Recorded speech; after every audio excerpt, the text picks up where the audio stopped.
The Battle of Baecula, fought in 208 BCE during the Second Punic War, was a significant engagement between the Roman Republic, led by Scipio Africanus, and Carthaginian forces commanded by Hannibal's brother Hasdrubal Barca. This battle, while not as well known as Cannae or Zama, was critical to the war's overall strategic framework, particularly in the Iberian theater, and it demonstrated the continued evolution of Scipio's military genius. Though not a complete strategic success in halting Hasdrubal's march toward Italy, the battle cemented Roman dominance in Hispania and demonstrated Scipio's growing command confidence.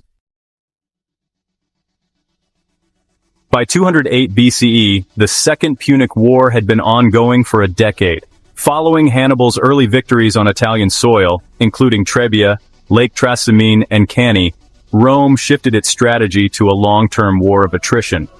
While Hannibal remained undefeated in Italy, his inability to receive substantial reinforcements from Carthage limited his operational options.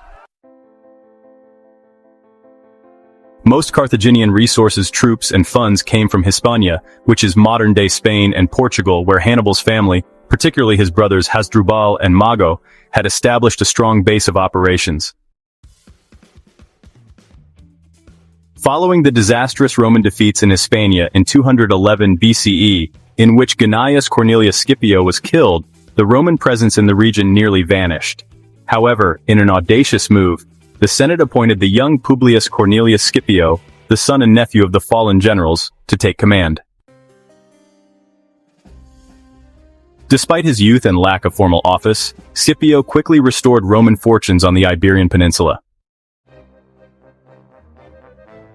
In 209 BCE, Scipio executed a masterstroke by capturing New Carthage, also known as Carthago Nova, the Carthaginian capital of Hispania, in a lightning-fast campaign. This victory gave Rome a critical strategic base, access to silver mines and supplies, and a significant morale boost. Scipio treated the local Iberian tribes respectfully, returned hostages held by the Carthaginians, and positioned himself as a liberator, not a conqueror.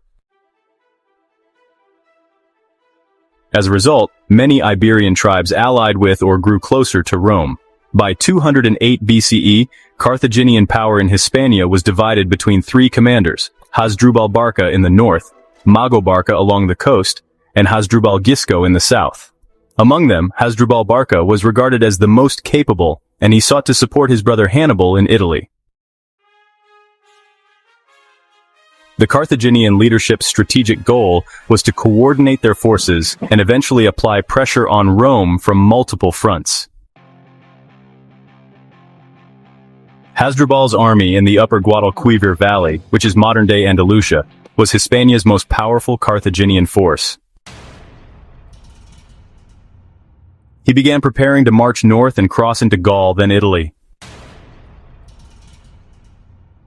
Recognizing the danger of Hasdrubal joining forces with Hannibal, Scipio moved quickly to stop him.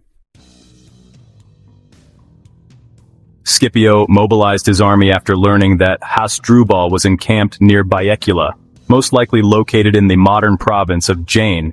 He intended to confront Hasdrubal before the Carthaginians could successfully disengage from Hispania and cross the Pyrenees. Despite the geographical challenges and Hasdrubal's strong defensive position, Scipio resolved to bring him to battle. The landscape surrounding Baecula was mountainous and complex, with ridges, valleys, and plateaus.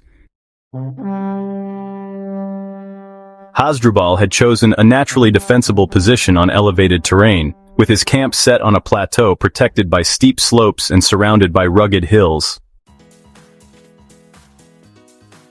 His army consisted of approximately 30,000 infantry and 4,000 cavalry, drawn from Carthaginians, Libyans, and various Iberian allies. Hasdrubal was preparing for defense and making plans to leave Hispania. Scipio cautiously approached, accompanied by a slightly smaller force of approximately 25,000 infantry and 2,500 cavalry. He spent several days assessing Hasdrubal's position and devising a strategy. The challenge was daunting, attacking an enemy who controlled the high ground, had interior lines of defense, and could easily retreat to more secure terrain if necessary. However, Scipio's previous success at New Carthage had given him confidence, and his army was now well-trained, disciplined, and loyal. First, he advanced his light troops and skirmishers to harass the Carthaginian outposts and draw Hasdrubal's attention.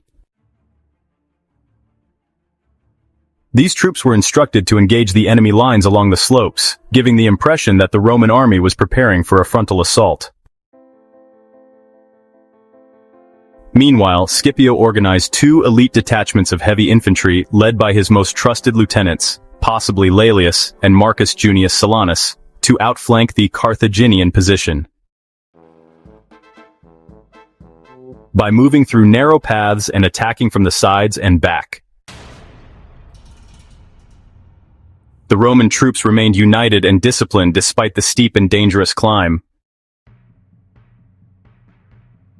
and had stationed many of his forces in the rear echelons or kept them busy with preparations for departure from the region. Meanwhile, the Roman flanking detachments successfully maneuvered around the hills, emerging on Hasdrubal's flanks. This caused confusion and panic among the Carthaginian troops, who were caught between a frontal assault and flanking attacks.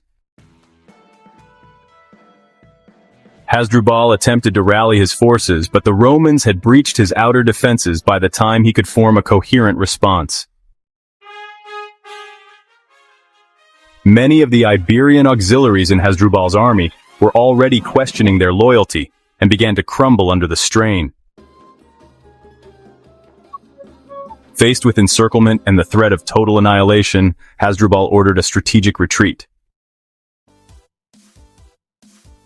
He escaped with a portion of his army after using cavalry and a rearguard action to cover his retreat.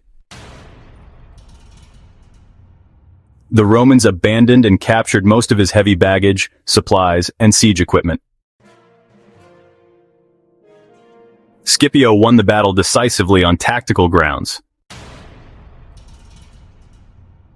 Roman casualties were low in comparison to the Carthaginian troops' disorganized losses.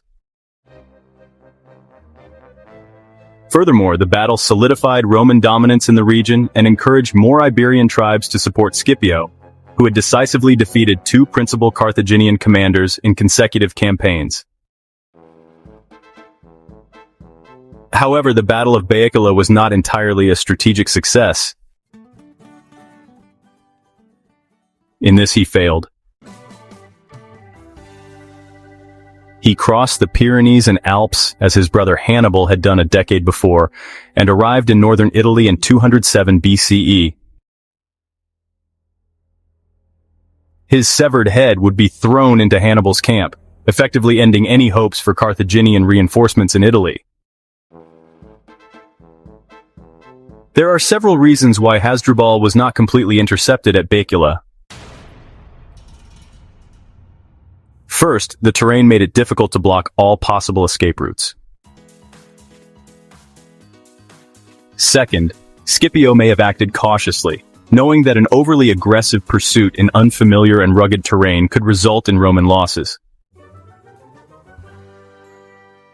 Third, Scipio was also concerned with maintaining control over Hispania.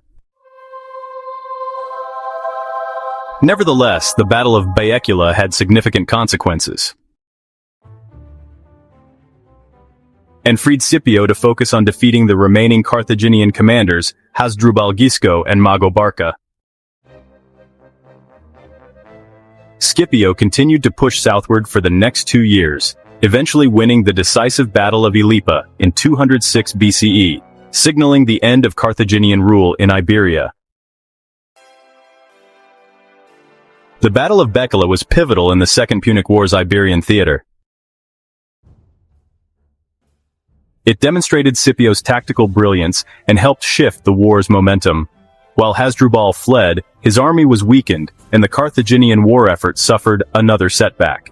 For Rome, Baecula represented another step toward eventual victory and the rise of one of its greatest generals, whose legacy shaped Roman military thought for generations.